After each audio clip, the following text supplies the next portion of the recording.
Oi, gente, sejam muito bem-vindos de volta ao canal. Eu sou a Marília e aqui nós falamos sobre livros, falamos sobre maternidade, falamos sobre vida. E eu peço que você deixe o like logo agora no comecinho do vídeo, que me ajuda demais na divulgação do canal.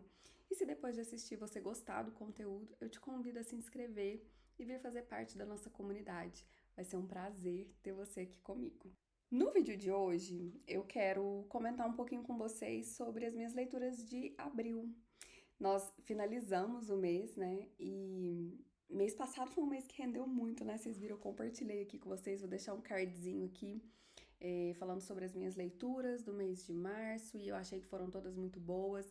Fiz aquele projetinho lá de ler só mulheres e eu fiquei muito satisfeita com o resultado.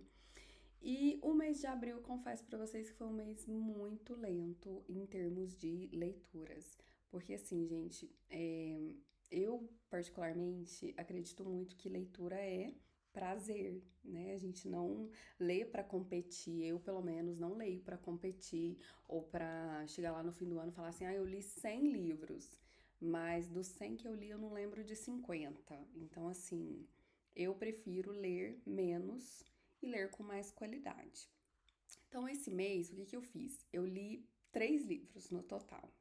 O que para os meus padrões é pouco, mas é como eu falei, eu respeito muito meu tempo, né? Se eu não tô com aquela vontade ou se eu tô com demandas em outras áreas da minha vida, eu já falei que eu sou mãe, né? Eu tenho 2 filhos, eu trabalho em 2 lugares diferentes. Então, tudo isso é claro que interfere no tempo que eu tenho livre para ler. E não é uma coisa que me incomoda, tá? Vou ser bem sincera com vocês. Eu prefiro ler com qualidade, ler no momento que eu sinto que aquilo ali realmente vai me relaxar, sabe? Vai ser uma atividade prazerosa. Então, optei por 3 leituras muito diferentes entre si, vocês vão perceber. A primeira leitura foi um romance que, particularmente, eu gosto muito de romances, e é O Guardião de Memórias. Gente, esse livro eu comecei a ler em 2009. 2009, gente. E assim, eu me lembro que eu achei a história muito interessante, porque assim, ó, vou fazer um resuminho pra vocês. A mulher tá grávida de gêmeos, mas ela não sabe. Isso na década de 60. E o marido dela é médico e ele acaba fazendo o parto das crianças por uma determinada situação que acontece ali. Ele não era obstetra, mas ele acaba fazendo o parto. E uma das crianças nasce perfeitamente saudável, né? Um menino nasce perfeitamente saudável e a outra menina nasce com síndrome de Down. E ali, no calor do parto, o pai decide, por N razões que depois a gente vai descobrir ao longo do livro, ele decide doar essa menina para qualquer lugar e fala para a mãe que a criança morreu, nasceu morta. Uma das crianças nasceu morta. E o livro é a gente acompanhando o desenrolar dessa história. O que aconteceu com essa menina que foi levada para ser criada por outra pessoa, como é a vida dessa menina. A gente acompanha o luto dessa mãe que passa anos achando que a filha estava morta. A gente acompanha o irmão gêmeo que também acredita que ficou sem a irmã. E a gente acompanha essa criança com síndrome de Down sendo criada por outra pessoa. Então, assim, é uma história muito interessante. Eu juro por Deus, eu não sei por que que lá em 2009 eu desisti do livro, gente. Não sei por quê.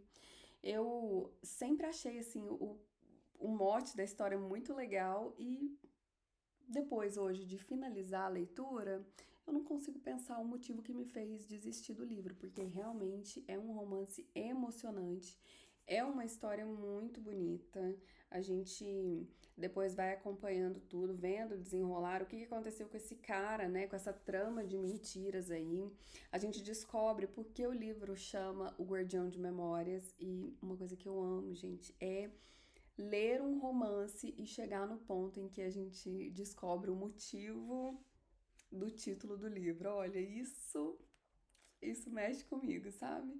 Então, foi uma das minhas leituras, um romance muito, muito, muito bom. Gostei demais, fiquei muito emocionada. E assim, recomendo. Depois, o que que eu li? Eu pensei assim, eu sou uma pessoa que gosto muito, gente, de true crime. Olha, eu sou completamente apaixonada da gente tentar entender a mente das pessoas e o que leva um ser humano a agredir o outro de qualquer forma que seja, sabe? E se achar no direito de fazer algo com essa pessoa. Então, assim, eu tenho aqui Casos de Família, Ilana Casoy, né, gente? Publicado pela Dark Side. E eu já falei que eu sou uma Darksider aficionada, tá? Dá pra perceber aqui que eu tenho muitos livros da Dark Side, gosto de todos, ainda tenho muitos que pretendo comprar, mas optei por ler esse aqui, Casos de Família, é um livro bem grande, o que também explica, né, o motivo de eu não ter lido outros livros ao longo do mês, porque isso aqui é uma leitura exigiu muito de mim, eu confesso pra vocês, e é o relato da Ilana de ter acompanhado dois dos principais casos criminais que nós tivemos aqui no Brasil, que foi o Richthofen e Nardoni, tá? Os dois casos. Então aqui a gente tem, na primeira parte do livro, a gente tem os relatos da Ilana sobre o caso Richthofen e depois a segunda parte sobre o julgamento dos Nardoni.